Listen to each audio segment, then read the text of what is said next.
The Silent Pact. In the waning days of 1587, the Roanoke Colony clung to survival on a razor's edge. The soil refused to yield crops, the deer vanished from the forests, and the bitter winds of autumn whispered of a cruel winter ahead. John White, the colony's governor, had sailed back to England for aid, promising a swift return, but months stretched into an agonizing silence. The 115 settlers, families, dreamers, and laborers, gathered nightly in their cramped wooden hall, their faces gaunt, their hope fraying like the threadbare clothes they wore. Among them was Thomasin Ward, a weaver with sharp eyes and a sharper tongue, who had crossed the Atlantic seeking freedom from England's rigid chains. She watched her neighbors bicker. Some prayed for deliverance, others cursed White's absence, and a few whispered of fleeing to the Croatoan tribe, whose fires glowed faintly across the Sound. The colony's leaders, a council of stern men led by preacher Ezekiel Crane, dismissed the idea. "We are English," Crane thundered, "and we will not lower ourselves to live as savages." But Thomasin, who had traded herbs with a Croatoan woman named Kimi, knew better. The Croatoans were not foes, they were survivors, thriving where the English starved. One dusk, as the sky burned orange, Kimi slipped into the colony under cover of shadow. She met Thomasin by the well, her face painted with ochre, her voice low. "Your people will die here," she said. "The land rejects you. Come with us, but you must leave everything behind."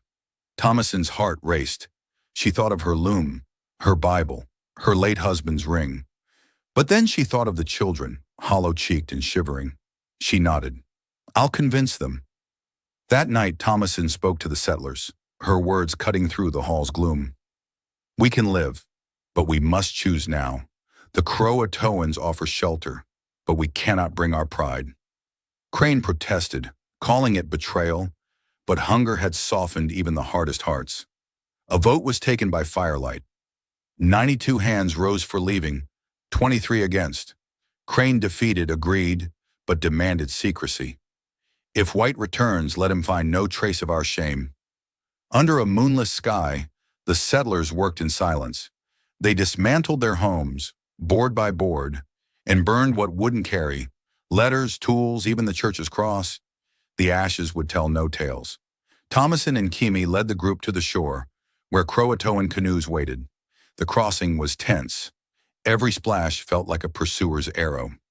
When they reached Hatteras Island, the Croatoans greeted them not with scorn, but with bowls of corn and fish, warm furs, and songs that echoed through the pines. The transition was not easy. The settlers learned to fish with nets, to track game, to speak words that felt foreign on their tongues. Thomasin took a new name, Awenita, meaning fawn, shedding her English past like a snake's skin. The children adapted fastest, laughing as they ran with Croatoan youths, their English accents fading. Crane, though, struggled. He clung to his Bible, muttering of sin, until one day he vanished into the woods, leaving only a note. "God forgive us."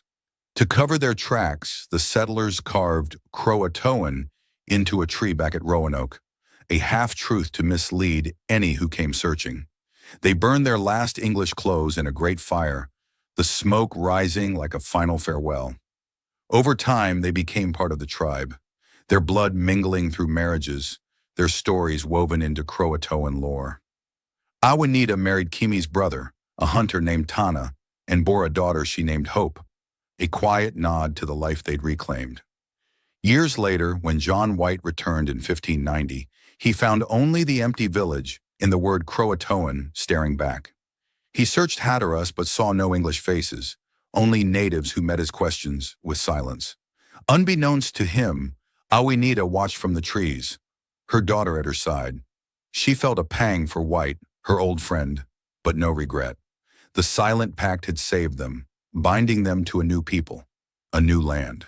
The Roanoke settlers vanished from history, but their legacy lived in the Croatoans' songs, in the eyes of children who carried both worlds in their blood. The forest kept their secret, and the stars above bore witness to a choice made in the dark, a choice to live.